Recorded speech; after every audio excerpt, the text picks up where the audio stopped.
Assalamualaikum dan salam sejahtera. Kami daripada kumpulan White Purple dari SMKPT Show 2 yang terdiri daripada 5 ahli kumpulan, iaitu saya sendiri, Nurul Jaslin, Nur Aisyah, Sharifah Izara, Hanana Suha dan Zara Sofia. Dan guru penasihat kami ialah Puan Teresa. Permainan ini menggabungkan 3 mata pelajaran iaitu sains, matematik dan geografi. Permainan ini mempunyai token, dadu, kad soalan dan kad roket. Permainan ini dimulakan ialah mula-mula melambungkan dadu ikut urutan pemain ahli. Jika dadu itu angka dia tinggi, maka dia akan mulakan dahulu. Kalau angka giliran telah ditetapkan, setiap pemain akan mendapatkan satu token dan pemain pertama akan melambungkan dadu dan menggerakkan token mengikut nombor yang diberikan pada dadu. Pemain melambungkan dadu, pemain perlulah menjawab soalan mengikut warna yang ditetapkan. Jika pemain tersebut tidak mendapat jawab soalan, token perlulah dikembalikan ke tempat asal.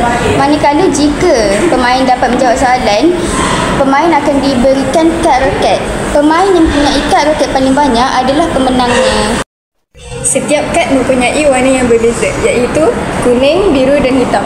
Kad berwarna kuning mempunyai soalan yang paling mudah, manakala kad berwarna biru mempunyai soalan yang sederhana susah dan kad warna hitam mempunyai soalan kebat.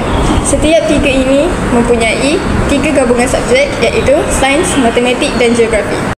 Kita menunjukkan cara untuk bermain. Pertama sekali, kita akan menentukan giliran.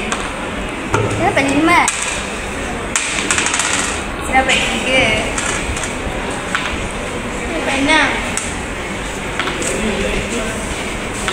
Saya dapat 4. Okey.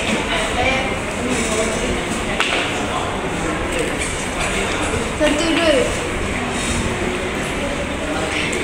Bagaimana kadar tindak balas berubah dengan suhu? Tak tahu. Tak tahu. Mula balik. Halo. Seterusnya, 4. mengapa tin aluminium tidak mudah berkarat seperti besi? Jawapan dia, aluminium membentuk lapisan oksida pelindung yang menghalang tindak balas lanjut. Yeay! Okey, seterusnya. Oh, dia dapat roket. Seterusnya, Oh, saya ke? Sekarang 1, 2, 3. 2. 1, 2. okey, saya akan baca soalan. Satu logam mengembang sebanyak 0.1 cm bagi setiap kenaikan suhu 50 darjah Celsius. Jika ia dipanaskan dari 25 darjah Celsius ke 225 darjah. Saya tak ambil baca soalan. Okey, tak apa. Awak mula balik. Oh, apa sih? Okey, seterusnya. Saya 3.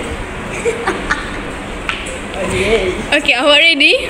Yes. Soalannya, mengapa kapal terbang diperbuat daripada aluminium dan bukan besi?